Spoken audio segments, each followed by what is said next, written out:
Question 13. What are the steps in finding the formula of a hydrate? So I'll write down the definition of a hydrate.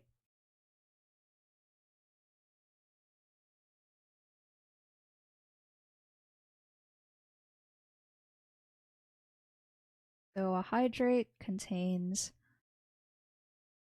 water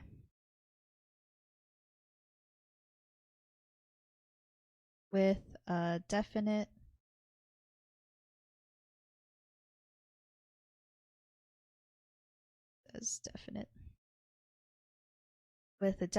mass in the form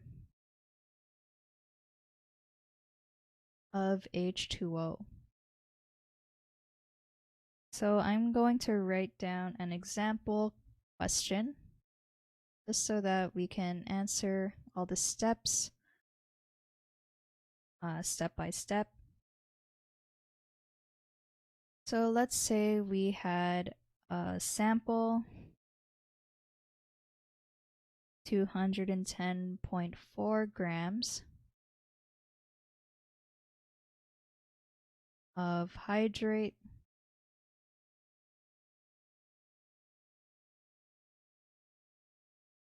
magnesium sulfate and H2O. So you know you have a hydrate when there is one of those giant bullet points, and then you have a number beside H2O at the end. So this is what a hydrate name kind of looks like.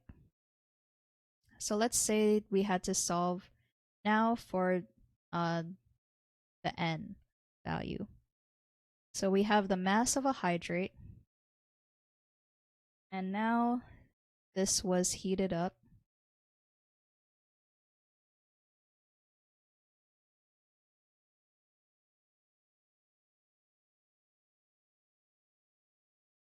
And the final anhydrite, so this means the water was removed when you heat it up,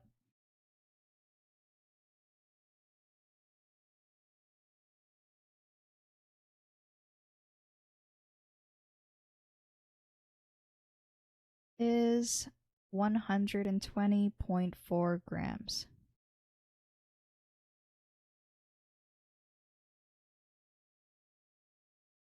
So step 1 is to determine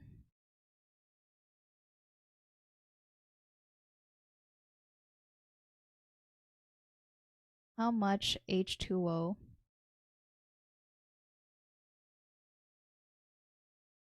is left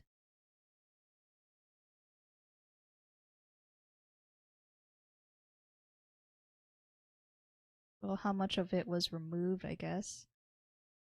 So it started with a mass of 210.4 grams. So this is including the water. And then after the water was removed, I'm going to do minus 120.4 grams. You get a mass of water, which is 90 grams.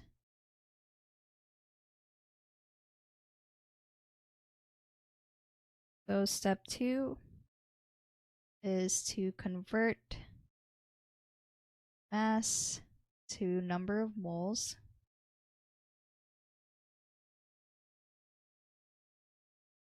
So we do that using N is equal to mass over molar mass.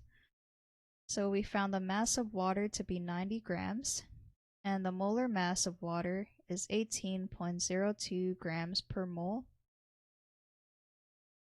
So therefore we have a number of moles of 5.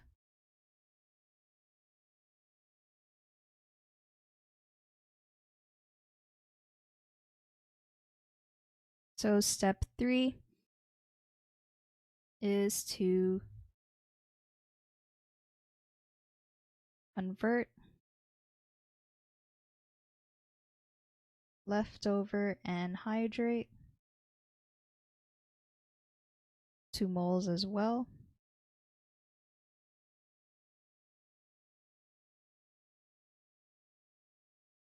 So the mass of the anhydrate was 120.4 grams, and the molar mass of magnesium sulfate without any water is coincidentally 120.4 grams per mole. So therefore there is 1 mole of the anhydrite. So step 4 is to find the mole ratios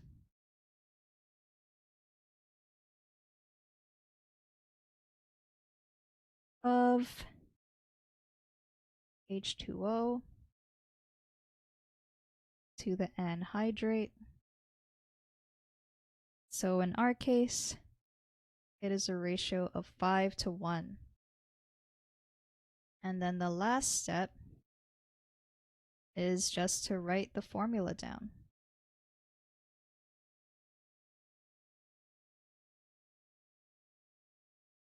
Okay, so the formula is magnesium sulfate, the bullet point 5H2O.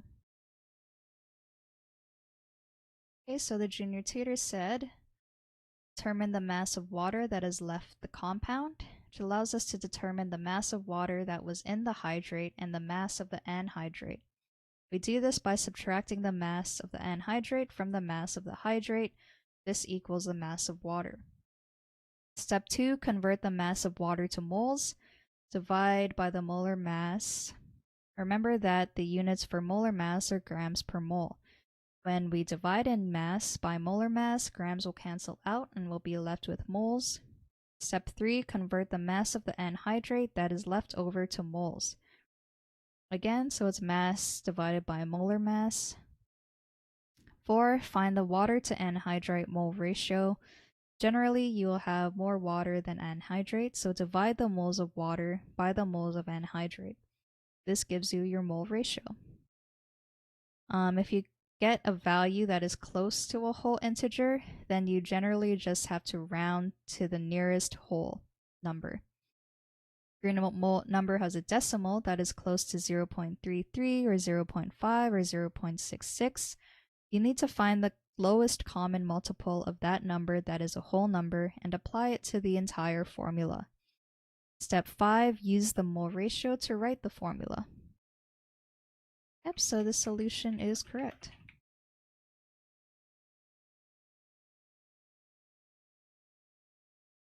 And I think we have time for one more question.